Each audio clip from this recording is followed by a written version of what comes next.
Hello दोस्तों, आपने इस वीडियो पे क्लिक किया, इसका मतलब आप हजारों लोगों से आगे निकलने के लिए तैयार हैं।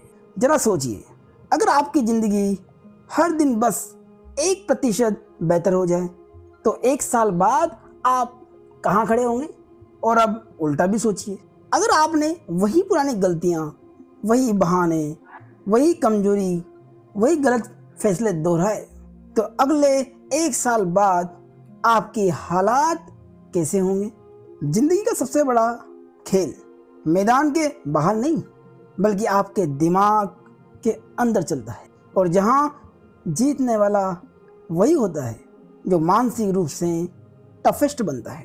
आज हम सीखेंगे कि मेंटल टफनेस असल में क्या है और क्यों ये आपकी ज़िंदगी बदलने की असली कुंजी हो सकती है। चैप्टर फर्स्ट, मेंटल टफनेस क्या है और इसके फायदे। क्या आप जानते हैं कि जो लोग मुसीबतों का सामना करते हैं उनमें 2 तरह के लोग होते हैं। एक वो जो मुसीबत से गुजर जाते हैं, उनको पार कर जाते हैं, और एक वो जो हार मान लेते हैं। एक मुसीबत का सामना करके जीत हासिल करता है और दूसरा हार मान के हार का सामना करता है। फर्क कहाँ है?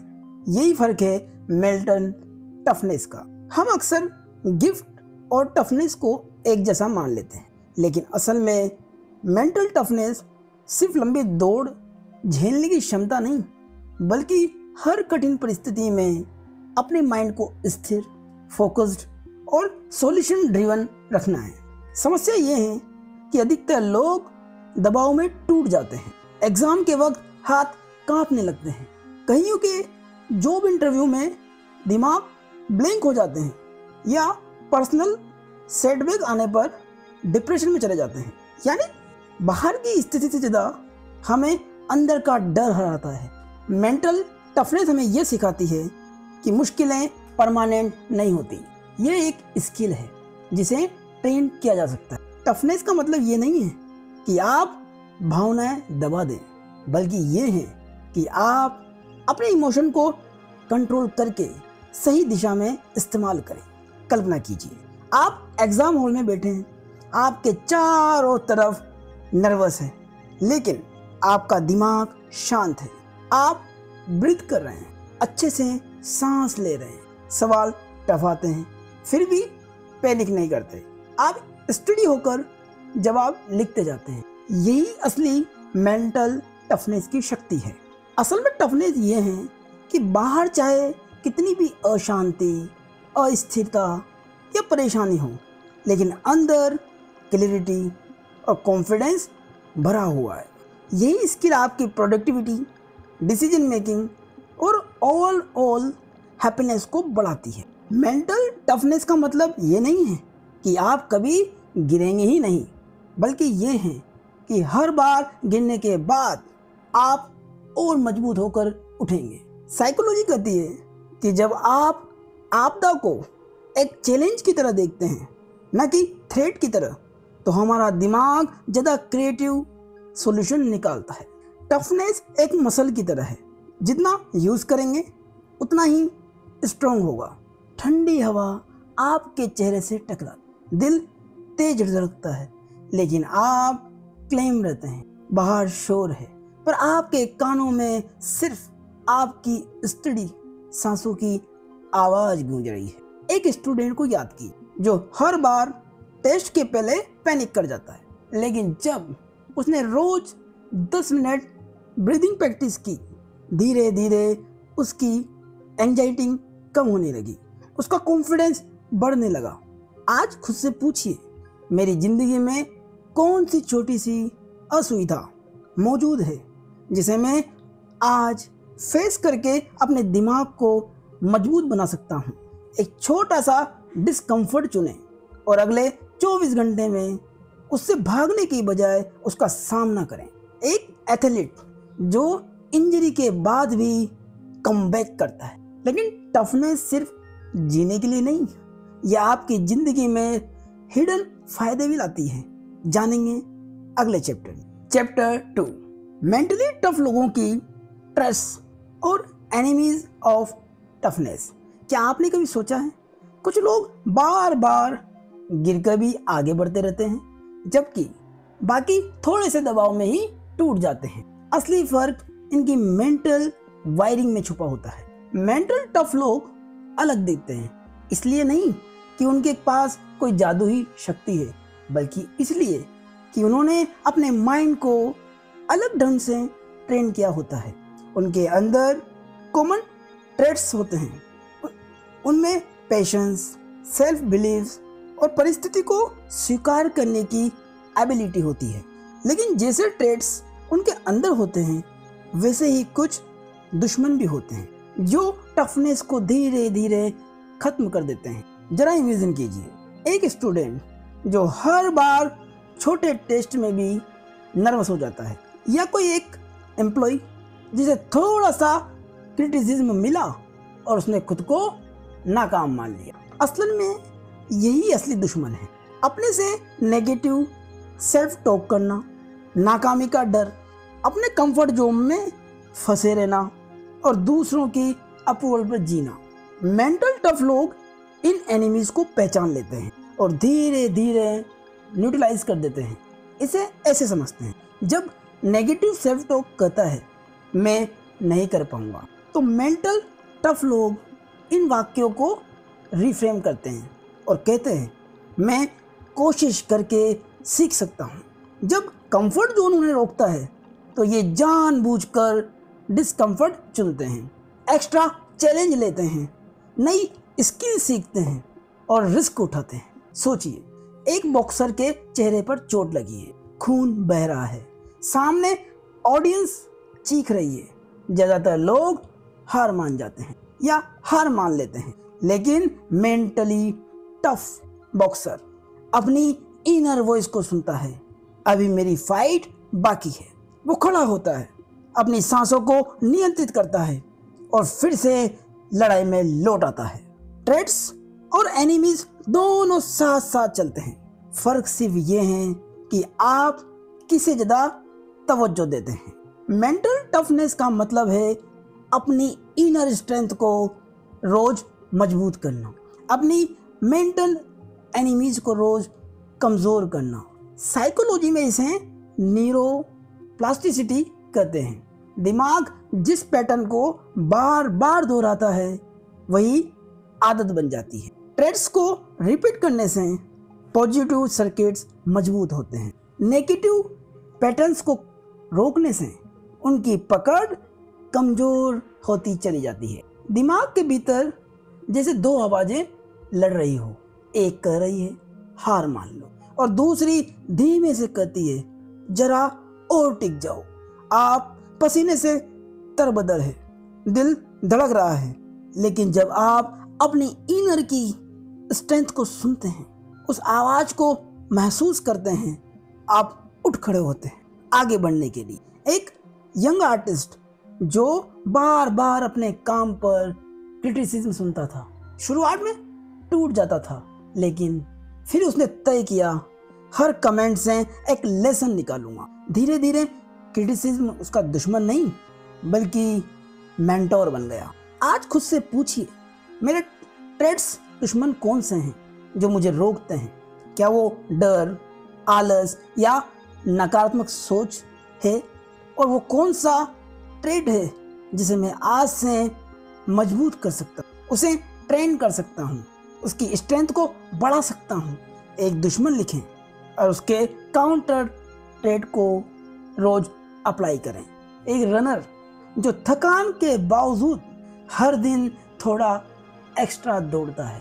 एक बिजनेस ओनर जिसने फेलियर के बावजूद एक नया क्रॉस कनेक्शन बना लिया, अपने बिजनेस को बड़ा कर लिया क्योंकि वो अपने फेलियर से सीखता गया। लेकिन असली टफनेस का खेल सिर्फ ट्रेट्स और एनिमीज पर नहीं रुकता। असली मास्टरी तब आती है जब आप अपने इमोशन को कंट्रोल करना सीखते हैं। जानेंगे अगले चैप्टर में। चैप्टर 3, इमोशनल मास्टरी और रेजिलियंस एडवर्सिटी। क्या आप जानते हैं कि ज़िंदगी की सबसे बड़ी लड़ाई अक्सर बाहर की दुनिया से नहीं बल्कि अंदर की भावनाओं से होती है। अगर आप इमोशन को कंट्रोल करना सीख गए तो थेफ्ट एडवर्सिटी भी आपको रोक नहीं पाएगी। हर इंसान में इमोशन आते हैं, गुस्सा, डर, दुख, निराशा। फर्क सिर्फ इतना है कि मेंटल वीक लोग इन इमोशन के गुलाम बन जाते हैं और मेंटल टफ लोग इन्हें अपने हथियार की तरह इस्तेमाल करते हैं। इमोशनल मास्टरी का मतलब है अपने रिएक्शन पर कंट्रोल और सही समय पर सही भावनाओं को चुनना। लचीलापन वहीं से आता है जब जिंदगी आपको नीचे गिराती है, तब लचीलापन आपको उठाकर खड़ा करती है। और एडवर्सिटी यानी कठिन हालात असल में आपके टफनेस का असली इम्तिहान होते हैं। अक्सर हम सोचते हैं मैं गुस्सा नहीं करूँगा या मैं रोऊंगा नहीं, लेकिन दबे हुए इमोशंस वोल्केनो की तरह अंदर ही अंदर फूटते रहते हैं। एक छात्र एग्ज़ाम से पहले इतना नर्वस हो गया कि उसे जो आता था उसे वो एग्ज़ाम के दिन भूल ही गया। एक एम्प्लॉय जिसे थोड़ा सा क्रिटिसिज्म मिला नहीं कि उसने रिज़ाइन करने तक का मन बना लिया। यानी समस्या बाहर नहीं थी, बस प्रॉब्लम को और इमोशंस को संभालने की थी। इमोशनल मास्टरी का पहला कदम है अवेयरनेस, पहचानना कि मैं अभी क्या महसूस कर रहा हूँ। रुकिए, गहरी सांस लीजिए, उस इमोशन को नाम दीजिए। क्या ये गुस्सा है या डर है? अब तय कीजिए, क्या मैं इस इमोशन को खुद पर हावी करूँगा या इसे ऊर्जा में बदलूँगा। रेजिलियंस भी इसी से जुड़ी है। हर बार जब आप गिरकर उठते हैं, आपका दिमाग सीखता है मैं मुश्किलें झेल सकता हूँ। ये आपके अंदर सेल्फ बिलीफ का नया लेयर जोड़ देता है। कल्पना कीजिए, आपके सामने जिंदगी ने ताले पर ताला बंद कर दिया, रास्ता बिल्कुल अंधेरे से भरा हुआ है, अंदर डर है, लेकिन अचानक आपको याद आता है मेरे पास चाबी है और वो चाबी है मेरे इमोशन पर कंट्रोल। आप अपनी सांसों को गिनते हैं, 1 2 3। दिल धीरे धीरे शांत होता है। आप सीधा खड़े होते हैं और ताले पर चोट करते हैं। धीरे धीरे रास्ता खुलता है। यही है इमोशनल मास्टरी और रेजिलियंस की शक्ति। इमोशनल मास्टरी का मतलब अपनी भावनाओं को दबाना नहीं, बल्कि उन्हें चैनलाइज करना है। रेजिलियंस का मतलब है हर बार गिरने के बाद ज़्यादा मजबूत उठना। एक शांत कमरे में आपकी सांसों की आवाज़ गूंज रही है, दिल की धड़कन पहले से तेज है, फिर धीरे धीरे स्थिर हो। बाहर का तूफान थमता नहीं, लेकिन भीतर का सन्नाटा और मजबूत होता जाता है। एक लड़की जो अपनी पहली स्पीच में स्टेज फाइट से कांप रही थी, वो स्टेज पर जाने से डर रही थी। उसने डीप ब्रीदिंग की और अपनी घबराहट को एनर्जी में बदल दिया। नतीजा, जब उसने अपनी स्पीच खत्म की, तालियों की गूंज पूरे हॉल में छा गई। आज अपनी एक भावना को पकड़िए, गुस्सा, डर या निराशा। उसे दबाने की बजाय उसका नाम लीजिए और पूछिए मैं इसे किस कंस्ट्रक्टिव काम में बदल सकता हूँ। अपने से पूछिए कि मैं आज अपने इमोशन को कैसे चैनलाइज कर सकता हूँ। लेकिन टफ माइंड की असली पहचान सिर्फ इमोशंस और रेजिलियंस तक सीमित नहीं है। असली टेस्ट तब होता है जब आप तुरंत सीख छोड़कर लंबे सपनों के लिए इंतजार करना पड़ता है। जानेंगे अगले chapter 4, delayed gratification and habits. जरा सोचिए, अगर आपके सामने 2 ऑप्शंस हो, अभी तुरंत 500 रुपये या फिर 1 महीने बाद 2000 रुपये, आप क्या चुनेंगे? यही चुनाव आपकी मेंटल टफनेस का असली टेस्ट है। डिलेड ग्रेटिफिकेशन का मतलब है तुरंत छोटे सुख को छोड़कर बड़े फ्यूचर रिवॉर्ड का इंतजार करना। यही क्वालिटी आपके माइंड को डिसिप्लिन देती है और आपके हैबिट्स को शेप करती है। हम सभी इंस्टेंट ग्रेटिफिकेशन के ट्रैप में फंस जाते हैं। अभी मोबाइल पर वीडियो देख लूँ, पढ़ाई बाद में कर लूँगा, अभी मिठाई खा लूँ, डाइट कल से शुरू कर लूँगा, आज जिम नहीं जाऊँगा तो क्या ही हो जाएगा, कल चला जाऊँगा। ये छोटे छोटे हार हमें वीक बना देती है। हमारी हैबिट्स धीरे धीरे हमें कंट्रोल करने लगती है। एक रिसर्च में पता चला कि जब बच्चों से कहा गया कि अगर वे उनकी बात मानते हैं उन्हें 2 टॉफ़ी दी जाएगी, अगर वो टॉफ़ी को हैंड टू हैंड खा लेते हैं तो उन्हें वही 2 टॉफ़ी मिलेगी, और अगर वो टॉफ़ी को 15 मिनट बाद खाते हैं तो उन्हें 4 टॉफ़ी दी जाएगी। जिन बच्चों ने इंतज़ार किया बाद में उनकी लाइफ ज़्यादा सक्सेसफुल निकली। मतलब टफनेस का सबसे बड़ा राज है सही हैबिट्स के साथ पेशेंस रखना।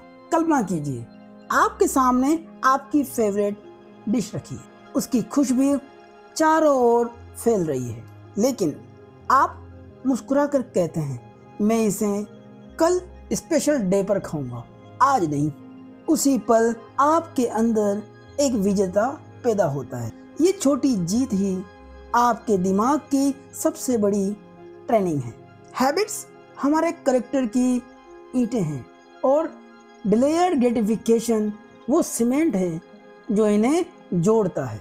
न्यूरोसाइंस कहती है कि हर बार जब आप टेम्परेरी हैप्पीनेस को रिजेक्ट करते हैं तो आपका प्रीफ्रंटल कॉर्टेक्स यानी डिसीजन मेकिंग ब्रेन मजबूत होता है।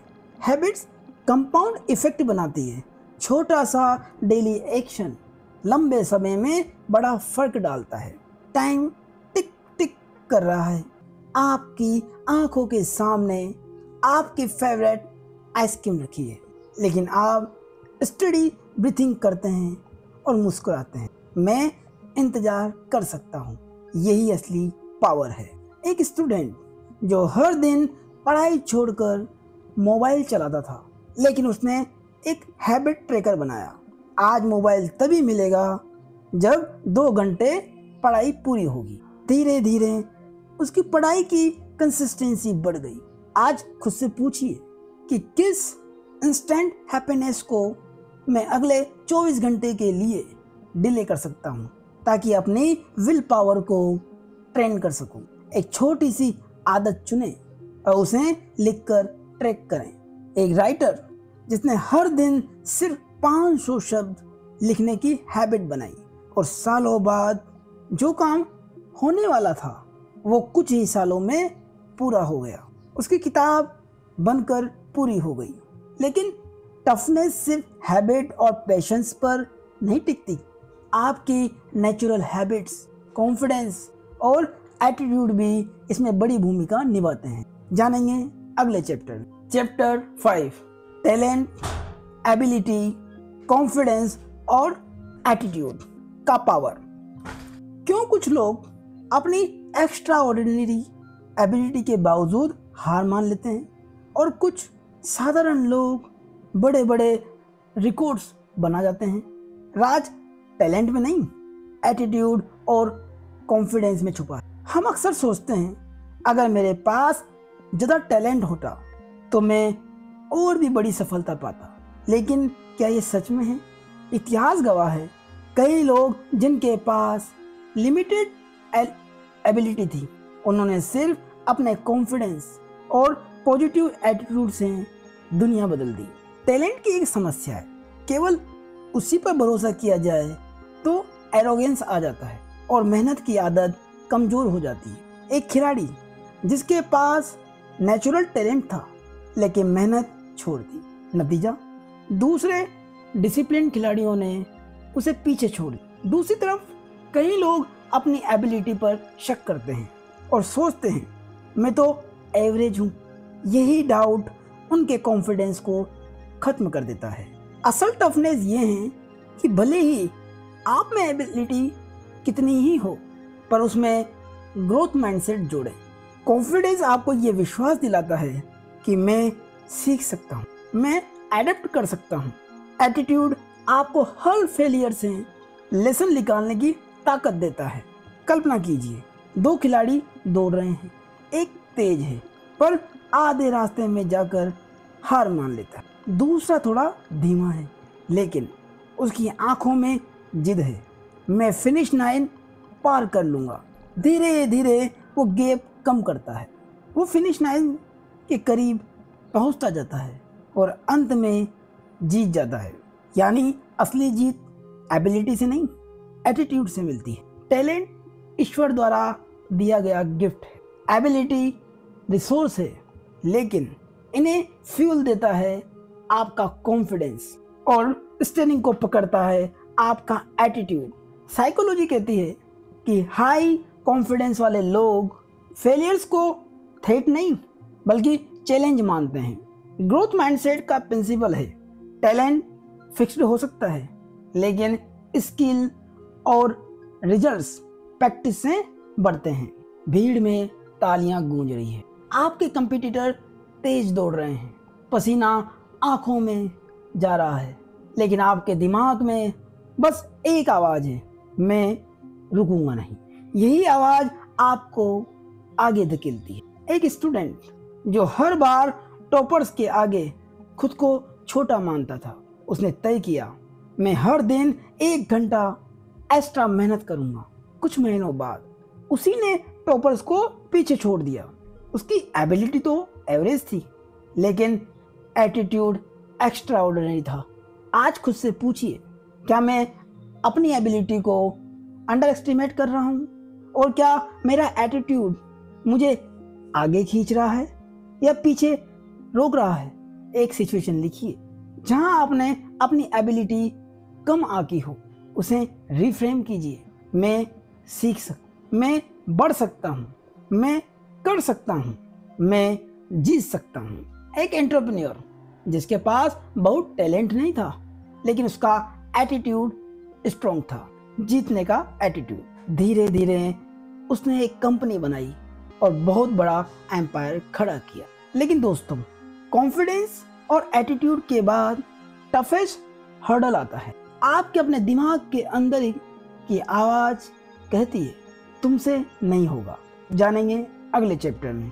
चैप्टर 6, इनर क्रिटिक, मोटिवेशन और विल पावर।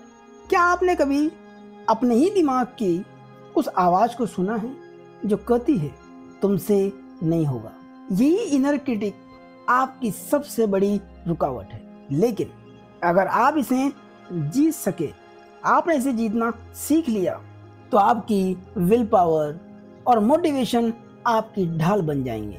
हर इंसान के अंदर एक आवाज होती है, कभी वो आपको पुश करती है, चलो कर लो, और कभी खींच कर पीछे ले जाती है, तुमसे नहीं होगा। ये आवाज ही इनर क्रिटिक है। टफ लोग इसे पहचान लेते हैं और इसे कंट्रोल करना सीखते हैं। साथ ही जिंदगी में आगे बढ़ने के लिए विल पावर और मोटिवेशन फ्यूल की तरह है, लेकिन फर्क ये है कि ये टेम्परेरी है। हाँ, विल पावर ट्रेन की जा सकती है। इनर क्रिटिक हमें बार बार डाउट में डालता है, तुम स्मार्ट नहीं हो, तुम कैपेबल नहीं हो। मोटिवेशन जल्दी खत्म हो जाती। बड़ी उत्सुकता से जिम ज्वाइन किया, लेकिन 3 ही दिन में उत्साह खत्म हो गया। विल पावर सीमित होती है। दिन भर छोटे छोटे डिसीजंस लेते लेते शाम को आपकी सेल्फ कंट्रोल खत्म हो जाती है। इनर क्रिटिक को हराने का सबसे पहला तरीका है उसकी पहचान करना और उसे चैलेंज करना। जब वो कहे तुमसे नहीं होगा, तो आप रिफ्रेम करेंगे और बड़ी मजबूती से कहेंगे, मैं कोशिश करके सीख सकता हूँ। मोटिवेशन को स्थिर बनाए रखना आसान नहीं है, लेकिन आप एनवायरनमेंट डिजाइन करके उसे सपोर्ट कर सकते हैं। जैसे वर्कआउट करने के लिए जिम बैग तैयार करके पहले से रख लेना, वो भी आपके सामने, जहां आप उसे देख सके। विल पावर को बढ़ाने के लिए छोटे छोटे चैलेंजेस लेना जरूरी है, जैसे कोल्ड शावर, डेली डिसिप्लिन में रहना या 5 एक्स्ट्रा पुशअप मारना। कल्पना कीजिए, आपके दिमाग में 2 आवाजें लड़ रही है। एक तेज चीख रही है, रुक जाओ ये मुश्किल है। दूसरी धीमे से कहती, बस 1 कदम और। आप पसीने से भीग चुके, दिल जोर जोर से धड़क रहा है, लेकिन आप उसी धीमी आवाज को सुनते हैं और आगे बढ़ जाते हैं। यही है इनर क्रिटिक को हराने और विल पावर से जीतने की ताकत। इनर क्रिटिक को साइलेंस करना टफनेस की सबसे बड़ी स्किल है। मोटिवेशन एक चिंगारी है, लेकिन विल पावर वो स्टडी है, आग है जो लंबे समय तक जलती है। टफ इंसान वही है जो इन तीनों को मास्टर कर ले। टफ माइंड का असली मतलब है इनर क्रिटिक की नकारात्मक आवाज को हराना, मोटिवेशन को स्मार्ट तरीके से यूज करना और विल पावर को रोज ट्रेन करना। साइकोलॉजी कहती है कि सेल्फ टॉक आपके दिमाग की वायरिंग बदल सकती है। पॉजिटिव अफर्मेशन बार बार बोलने से इनर क्रिटिक की ताकत कम होती है। आईने में आप खुद को देखते हैं, चेहरे पर थकान है, लेकिन आप जोर से कहते हैं मैं कर सकता। उस आवाज की गूंज आपके दिल में नई आग जला देती। एक स्टूडेंट जो बार बार सोचता था मैं कभी टॉपर नहीं बन सकता, लेकिन उसने इनर क्रिटिक की जगह रोज अफर्मेशन बोलना शुरू किया, मैं कैपेबल हूँ। उसने इसका बार बार अभ्यास किया। कुछ महीनों बाद उसकी परफॉर्मेंस डबल हो गई। आज अपने इनर क्रिटिक की एक नेगेटिव लाइन पकड़िए और उसे रिफ्रेम कीजिए। इसे डेली डायरी में लिखें, मेरे इनर क्रिटिक ने ये कहा है, और उसे अपनी डायरी में लिख लें। अब उसे रिप्लेस करें अपनी पॉजिटिविटी से। लेकिन टफनेस की सबसे बड़ी कुंजी अभी बाकी है, डिसिप्लिन। जानेंगे अगले चैप्टर 7, सेल्फ डिसिप्लिन और rejecting the desire to give up and upside of boredom. क्या आपने कभी किसी काम को शुरू करके बीच में छोड़ दिया? यही हैबिट आपको वीक बनाती है। लेकिन अगर आपके पास डिसिप्लिन और बर्डन को सहने की ताकत है तो कोई भी गोल असंभव नहीं रहेगा। टफनेस सिर्फ एक्साइटमेंट से नहीं बनती, असली ताकत तब बनती है जब आप बोरिंग रूटीन्स में भी टिके रहते हैं। सेल्फ डिसिप्लिन आपको कंसिस्टेंसी देता है। क्विटिंग डिजायर को रिजेक्ट करना आपको मेंटल स्ट्रेंथ बनाता है। बोर्डम एक्चुअली ग्रोथ का टूल है, क्योंकि यही समय है जब दिमाग गहरी क्रिएटिविटी पैदा करता है। ज़्यादातर लोग तब हार मान लेते हैं जब एक्साइटमेंट खत्म हो जाती है। जिम का नया प्लान बनाया, शुरुआत के 2 हफ्ते तक मोटिवेशन बरकरार रहा, पर 2 हफ्ते बाद छोड़ दिया। शुरुआत में एग्जाम की तैयारी जोर शोर से की क्योंकि मोटिवेशन बरकरार था, लेकिन 15 दिन बाद बोरियत महसूस होने लगी और तंग आकर छोड़ दी या कम कर दी। यही क्विटिंग डिजायर टफनेस की सबसे बड़ी दुश्मन है। डिसिप्लिन का सबसे असली मतलब है काम को करना, चाहे आपका मन हो या ना हो। एक राइटर रोज सुबह 1000 वर्ड्स लिखता है, चाहे इंस्पिरेशन हो या ना हो, और यही उसकी किताबों को फिनिश करने में मदद करता है। इसी स्ट्रेटजी का प्रयोग करके वो कई किताबें लिख चुका है। बोर्डम को एनिमी मत मानिए। जब आप बिना डिस्ट्रैक्शन बैठे रहते हैं तो आपका दिमाग नए आइडियाज कनेक्ट करने लगता है। यही बोर्डम आपकी हिडन क्रिएटिविटी निकालता है। बोरियत अच्छी है क्योंकि उससे क्रिएटिविटी जनरेट होती है। सोचिए, रात का समय है, आप अकेले कमरे में बैठे, बाहर कोई शोर नहीं, अचानक दिमाग में वो सॉल्यूशन आता है जिसकी आप कई दिनों से तलाश कर रहे थे। यही है बोर्डम का गिफ्ट। और दूसरी तरफ सुबह अलार्म बजा है, नींद भारी है, लेकिन आप उठकर दौड़ने के लिए निकल जाते हैं। यही है डिसिप्लिन की ताकत। हाँ, मोटिवेशन आपको शुरू कराती है कोई भी काम, लेकिन डिसिप्लिन आपको फिनिश लाइन तक ले जाती है। क्विटिंग को हराना टफनेस की असली पहचान है और बोर्डम आपके दिमाग का क्रिएटिव रिसेट है। साइकोलॉजी बताती है कि हैबिट्स रिपीटेशन से बनती है, ना कि मूड से। बोर्डम के दौरान दिमाग का डिफ़ॉल्ट मोड नेटवर्क एक्टिव होता है, यानी यही समय है जब क्रिएटिविटी और प्रॉब्लम सॉल्विंग मजबूत होती है। अलार्म की आवाज़ गूंज रही है, शरीर भारी है, आंखें आधी बंद है, लेकिन आप जूते पहनकर बाहर निकलते हैं। ठंडी हवा चेहरा छूती है। यही डिसिप्लिन का स्वाद है। एक स्टूडेंट जिसने कॉम्पिटिटिव एग्जाम की तैयारी की, शुरुआत में एक्साइटमेंट थी, लेकिन 6 महीने बाद बोर्डम बढ़ गया। लेकिन उसने रोज का माइक्रो शेड्यूल बनाया। क्विट करने का थॉट जब दिमाग में आया तो उसने खुद को याद दिलाया कि मैंने क्यों शुरू किया था। नतीजा, एग्जाम क्रैक कर लिया। आज खुद से पूछिए, कौन सा काम मैंने बीच में छोड़ दिया है और क्या मैं उसे फिर से डिसिप्लिन के साथ पूरा कर सकता हूँ। उस काम को लिखिए और अगले 7 दिनों तक रोज छोटे छोटे स्टेप लीजिए। एक मैराथन रनर जिसने सालों तक बोरियत वाली प्रैक्टिस कई दिनों तक की, सालों तक, लेकिन उसी प्रैक्टिस ने उसे वर्ल्ड रिकॉर्ड तोड़ने में हेल्प की। एक पेंटर जिसने अपनी बोर्डम में स्केच बनाए, बाद में वही पेंटिंग उसकी मास्टरपीसेस निकली। लेकिन दोस्तों, टफ माइंड सिर्फ डिसिप्लिन और बोर्डम से नहीं बनता।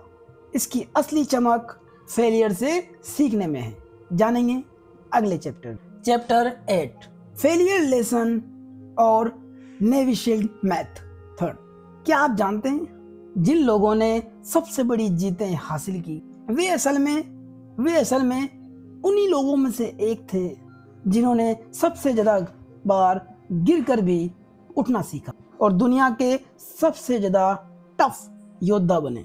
नेवी सील्स इस कला के मास्टर है। फेलियर से डरना इंसानी फितरत है।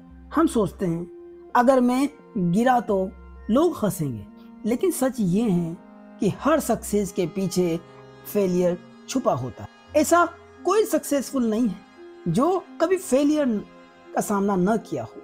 टफ लोग फेलियर को फुल स्टॉप नहीं बल्कि कोमा मानते हैं, यानी यात्रा खत्म नहीं होती, बस थोड़ी देर के लिए रुककर सीखने का मौका मिलता है। और नेवी सील्स जो अमेरिका की टफेस्ट मिलिट्री यूनिट मानी जाती है, उनकी ट्रेनिंग का सबसे बड़ा आधार है फेलियर से सीखना और बार बार उठ खड़े होना। फेलियर के समय हमारा दिमाग 3 गलतियां करता है। फर्स्ट, ओवर जनरलाइजेशन, मैं असफल हूँ इसलिए मैं हमेशा असफल रहूंगा। सेकंड, पर्सनलाइजेशन, ये गलती हुई मतलब मैं ही बुरा हूँ। थर्ड, कैस्ट्रोफाइजिंग, ये छोटी हार है लेकिन इससे मेरी पूरी जिंदगी खत्म हो जाएगी। यही सोच हमें बार बार क्विट करने पर मजबूर करती है। टफ माइंड वाले लोग फेलियर को अलग ही एंगल से देखते हैं, अलग ही लेंस से देखते हैं। उनका नजरिया अलग होता है। उनके लिए हर गलती एक फीडबैक है, हर हार उनके लिए एक लेसन है, हर ऑब्स्टेकल ग्रोथ की प्रैक्टिस है।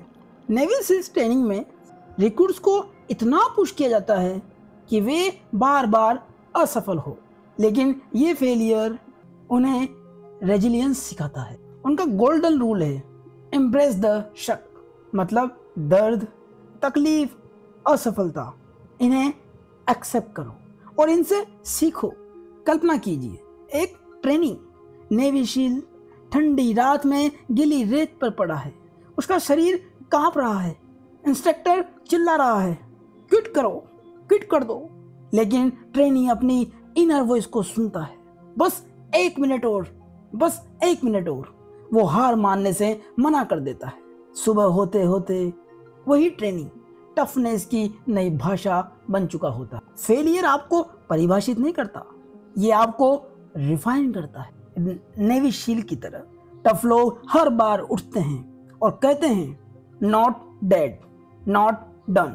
फेलियर आपका दुश्मन नहीं, ये आपका सबसे बड़ा टीचर है, सबसे बड़ा मेंटोर है।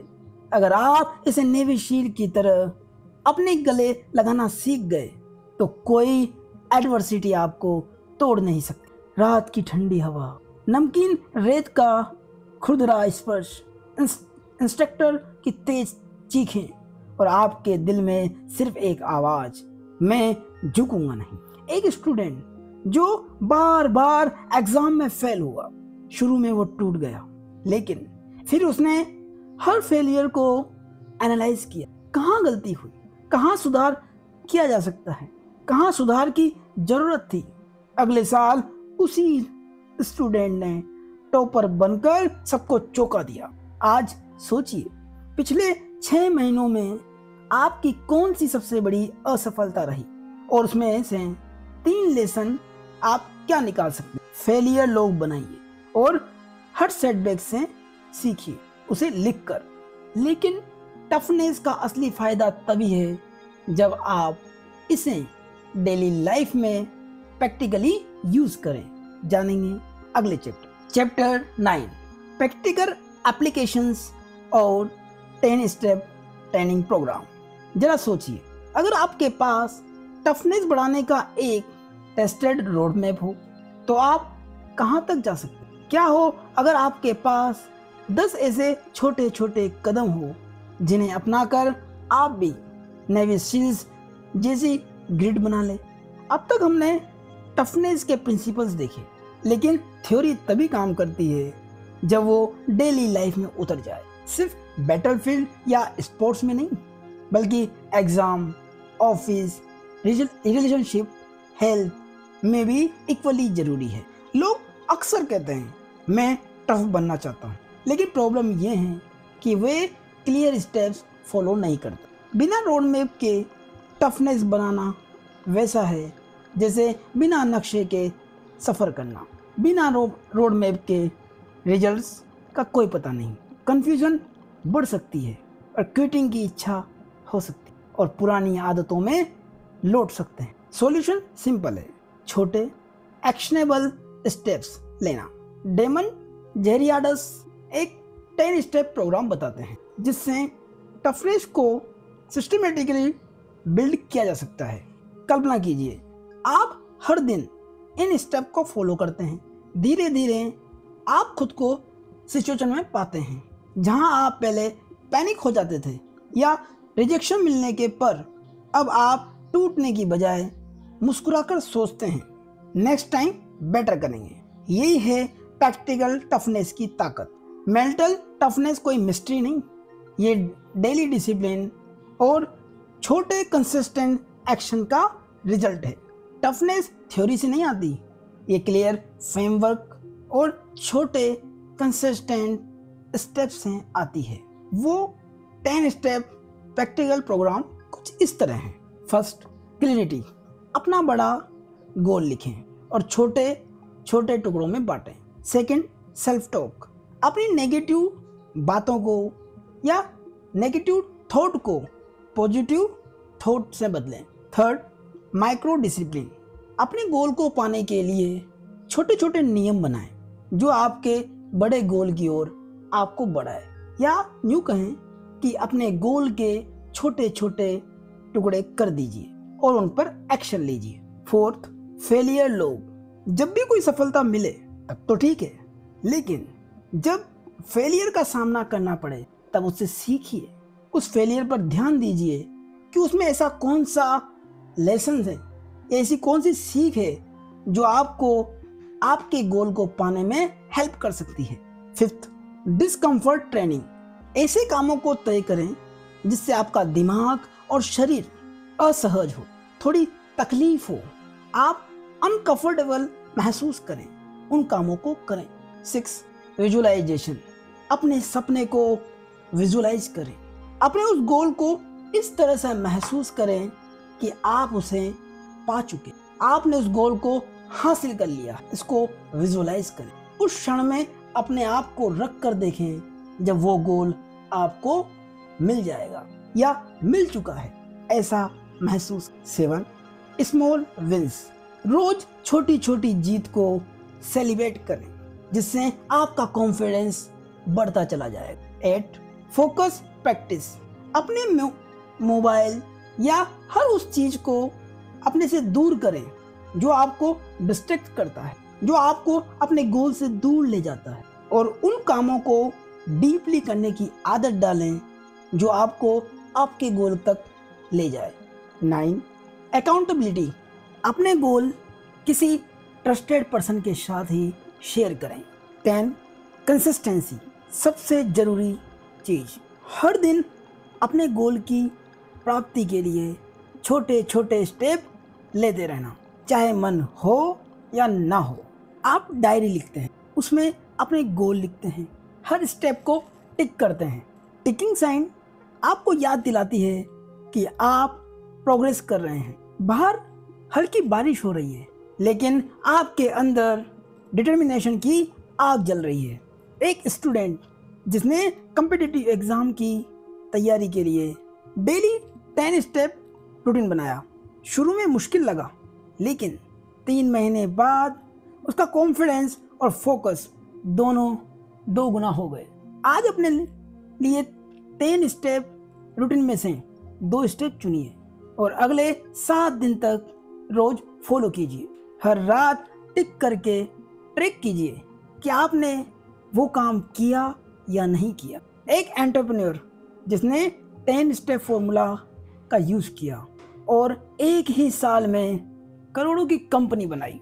एक एथलीट जिसने अपने लिए 10 स्टेप फॉर्मूला का यूज़ करके अपनी लाइफ में डेली डिस्कम्फर्ट प्रैक्टिस से अपने स्टेमिना को 2 गुना तक बढ़ाया। लेकिन टफ माइंड बनाना आसान नहीं है, उसके लिए आपको 10 स्टेप फॉर्मूला का यूज़ करना पड़ेगा। लेकिन जब आप 10 स्टेप फॉर्मूला बनाकर टफ माइंड बना लेंगे तो उसे मेंटेन करना सबसे मुश्किल है। जानेंगे अगले चैप्टर में। Chapter 10 mental toughness maintenance guide. सोचिए, अगर आपने अपनी टफनेस बड़ी मेहनत से बनाई लेकिन उसे मेंटेन ही नहीं कर पाया तो? जैसे जिम में मांसपेशियां बन गई लेकिन एक्सरसाइज छोड़ दी, बस फिर सब खत्म। टफनेस भी मसल की तरह है, इसे रोज एक्सरसाइज चाहिए। मेंटल टफनेस बनाना एक अचीवमेंट है, लेकिन उसे मेंटेन करना और भी बड़ा चैलेंज है, क्योंकि डिस्ट्रैक्शन, स्ट्रेस और टेम्पटेशंस हर दिन आपको कमज़ोर करने आते हैं। बहुत से लोग शॉर्ट टर्म में काफ़ी टफ बन जाते हैं, जैसे एग्ज़ाम, स्पोर्ट्स या किसी क्राइसिस के दौरान, लेकिन जैसे ही नॉर्मल लाइफ आती है वे डिसिप्लिन छोड़ देते हैं। ये वैसा ही है जैसे मैराथन जीतने के बाद दौड़ना ही बंद कर दिया। टफनेस को मेंटेनेंस करने का फॉर्मूला सिंपल है। First, daily habits. छोटे छोटे कंसिस्टेंट एक्शंस टफनेस को बरकरार रखते हैं। Second, regular reflection. खुद से पूछना, मैं टफ डिसीजन कैसे ले रहा हूँ। Third, adaptation.